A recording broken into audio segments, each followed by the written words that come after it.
안녕하세요. 행복한 노을빛 TV입니다. 65세 이상 어르신들, 아침에 일어나서 제일 먼저 무엇을 드십니까? 어떤 분은 빈속에 커피부터 드시고, 어떤 분은 떡이나 빵으로 간단히 때우고, 어떤 분은 아무것도 안 드시고 점심까지 버티십니다. 그런데 아침 첫 끼는 생각보다 중요합니다. 아침에 무엇을 먼저 먹느냐에 따라 속이 편할 수도 있고, 혈당이 확 올라갈 수도 있고, 하루 종일 기운이 달라질 수도 있습니다. 특히 65세 이후에는 혈압, 혈당, 근육, 위장, 장 건강이 예전 같지 않기 때문에 아침 식사를 대충 넘기면 몸이 바로 반응할 수 있습니다. 오늘은 이것만 먹으면 병이 낫는다 같은 과장된 이야기는 하지 않겠습니다. 대신 의학적으로 근거가 있고 어르신들이 실제로 따라하기 쉬운 아침 음식 5가지를 알려드리겠습니다. 단, 오늘 내용은 치료제가 아닙니다. 혈압약, 당뇨약, 항응고제, 신장질환 약을 드시는 분들은 음식도 몸에 영향을 줄 수 있기 때문에 본인 상태에 맞게 조절하셔야 합니다. 그럼 지금부터 아침에 먹으면 몸에 도움이 되는 음식 5가지를 하나씩 알려드리겠습니다. 첫 번째는 미지근한 물 한 잔입니다. 너무 평범하게 들리시죠? 그런데 아침에 일어나자마자 마시는 물 한 잔은 어르신들에게 생각보다 중요합니다. 밤에 자는 동안 우리는 숨을 쉬고 땀을 흘리고 소변을 보면서 수분을 잃습니다. 그래서 아침에 일어났을 때는 몸이 약간 마른 상태가 되기 쉽습니다. 몸에 수분이 부족하면 혈액순환에도 부담이 생길 수 있고 혈압 조절도 더 예민해질 수 있습니다. 또 아침 시간에는 몸을 깨우기 위해 교감신경이 올라가면서 혈압이 오르기 쉬운 시간대입니다. 그래서 아침에 갑자기 벌떡 일어나 커피부터 마시는 것보다 먼저 미지근한 물을 천천히 마시는 것이 좋습니다. 여기서 중요한 것은 찬물이 아니라 미지근한 물입니다. 너무 차가운 물은 속이 약한 분들에게 부담이 될 수 있고 몸을 갑자기 긴장시킬 수 있습니다. 컵으로 반 컵에서 한 컵 정도, 대략 150ml에서 200ml 정도를 천천히 마셔보세요. 단 신부전이나 신장질환 때문에 물을 제한하라는 말을 들으신 분은 주치의가 정해준 양을 따라야 합니다. 두 번째는 양배추입니다. 아침에 속이 쓰리거나 위가 약하거나 빈속에 커피를 마시면 쓰린 분들은 양배추를 기억하시면 좋습니다. 양배추에는 위 점막 건강과 관련해 연구되어 온 성분들이 들어있습니다. 흔히 비타민 U라고 부르는 S-메틸메티오닌 성분이 대표적입니다. 다만 여기서 조심해야 합니다. 양배추가 위궤양을 치료하는 약이라는 뜻은 아닙니다. 하지만 자극적인 음식 대신 부드럽게 익힌 양배추를 조금 먹으면 아침 공복의 위 부담을 줄이는 데 도움이 될 수 있습니다. 먹는 방법도 중요합니다. 속이 약한 분들은 생양배추를 많이 씹어 드시면 가스가 차거나 더부룩할 수 있습니다. 처음에는 살짝 찌거나 데쳐서 한 줌 정도만 드셔보세요. 소금이나 매운 양념을 많이 넣지 말고 부드럽게 드시는 것이 좋습니다. 그리고 와파린 같은 항응고제를 드시는 분들은 양배추처럼 비타민 K가 있는 채소를 갑자기 많이 늘리면 약효에 영향을 줄 수 있습니다. 완전히 끊으라는 뜻이 아니라 양을 갑자기 바꾸지 말고 일정하게 드시는 것이 중요합니다. 세 번째는 삶은 달걀입니다. 65세 이후에 정말 무서운 것이 근감소중입니다. 젊을 때는 조금 덜 먹어도 몸이 버티지만 나이가 들수록 근육이 줄고 다리에 힘이 빠지기 쉽습니다. 근육이 줄면 걷는 속도가 느려지고 계단 오르기가 힘들어지고 넘어질 위험도 커집니다. 이때 가장 중요한 영양소 중 하나가 단백질입니다. 달걀은 어르신들이 먹기 쉬운 고품질 단백질 식품입니다. 가격도 비교적 부담이 적고 조리도 쉽고 씹기도 어렵지 않습니다.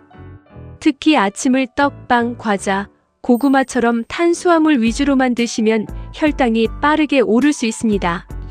반대로 삶은 달걀처럼 단백질을 같이 드시면 포만감이 오래가고 아침 식사의 균형을 잡는 데 도움이 됩니다. 가장 쉬운 방법은 삶은 달걀 1개입니다.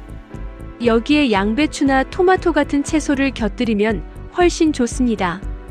다만 신장 질환으로 단백질 제한을 받는 분, 특정 질환 때문에 달걀 섭취를 조절하라는 말을 들은 분은 반드시 의료진 기준을 따르셔야 합니다. 또 달걀을 드실 때는 소금을 많이 찍어 먹는 습관은 줄이시는 것이 좋습니다.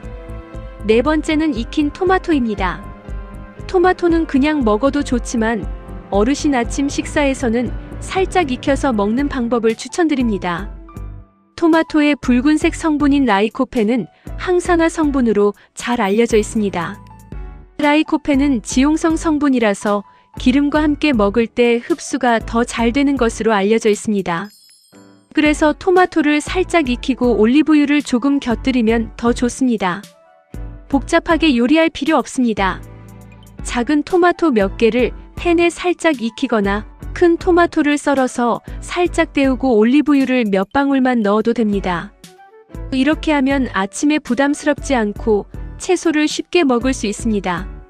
하지만 토마토도 모든 분에게 무조건 좋은 것은 아닙니다. 위식도 역류가 심한 분은 토마토의 산미 때문에 속이 불편할 수 있습니다. 또 신장 질환이 있어 칼륨을 제한하라는 말을 들은 분은 토마토도 양을 조절해야 할 수 있습니다. 건강식도 내 몸에 맞아야 좋은 음식입니다. 다섯 번째는 나또 또는 발효식품입니다. 나또는 발효된 콩 음식입니다.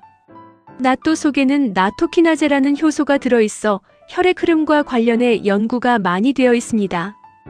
또 발효식품은 장 건강에도 도움이 될 수 있습니다. 하지만 여기서 절대 과장하시면 안 됩니다. 나또가 혈전을 녹이는 약이라는 뜻은 아닙니다. 나또를 먹으면 중풍이나 치매가 예방된다고 단정해서도 안 됩니다. 특히 와파린 같은 항응고제를 드시는 분들은 나또를 조심하셔야 합니다. 나또는 비타민 K가 많아 약효에 영향을 줄 수 있고 나토키나제 성분도 혈액응고와 관련된 약을 드시는 분들에게는 문제가 될 수 있습니다. 그래서 항응고제, 항혈소판제, 심장질환 약을 드시는 분들은 나또를 시작하기 전에 반드시 의사나 약사에게 물어보셔야 합니다. 나또가 입에 맞지 않는 분은 다른 발효식품을 활용하셔도 됩니다. 플레인 요거트, 청국장, 된장국, 김치 같은 음식도 발효식품입니다. 다만 김치나 된장국은 나트륨이 많을 수 있으니 국물을 많이 드시거나 짜게 드시는 것은 피하셔야 합니다. 이제 오늘 내용을 실제 아침 식사로 어떻게 구성하면 좋은지 알려드리겠습니다. 일어나서 먼저 미지근한 물을 천천히 마십니다. 그 다음 속이 약한 분은 살짝 익힌 양배추를 조금 드십니다. 단백질로 삶은 달걀 1개를 더합니다. 그리고 익힌 토마토를 곁들입니다. 마지막으로 본인에게 맞는 발효식품을 조금 추가합니다. 이렇게 하면 거창한 보약이 아니라도 아침 식사의 균형이 좋아집니다. 수분, 단백질, 채소, 항산화 성분, 발효식품을 한 번에 챙길 수 있기 때문입니다. 다만 모든 음식을 한꺼번에 많이 먹을 필요는 없습니다. 처음부터 5가지를 다 챙기려고 하면 부담스럽습니다. 오늘은 물 1잔과 삶은 달걀 1개부터 시작해도 좋습니다. 내일은 양배추를 조금 더하고 그 다음에는 익힌 토마토를 더하는 식으로 천천히 바꾸시면 됩니다. 어르신들 건강은 한 번에 확 좋아지는 것이 아닙니다. 매일 아침 조금씩 반복되는 습관이 몸을 바꿉니다. 오늘 꼭 기억하실 것은 이것입니다.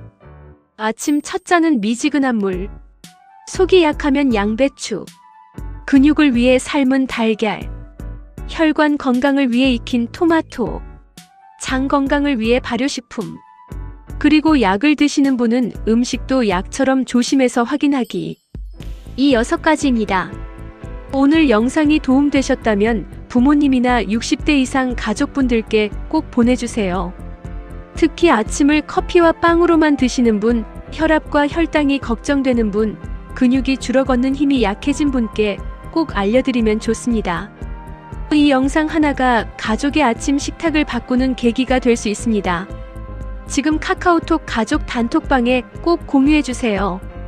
댓글로 아침 확인이라고 남겨주시면 다음 영상에서는 65세 이후 아침에 피해야 할 음식도 쉽게 정리해드리겠습니다. 행복한 노을빛 TV는 앞으로도 어르신들이 몰라서 손해보는 일이 없도록 꼭 필요한 생활 정보만 쉽고 정확하게 전해드리겠습니다. 시청해주셔서 감사합니다.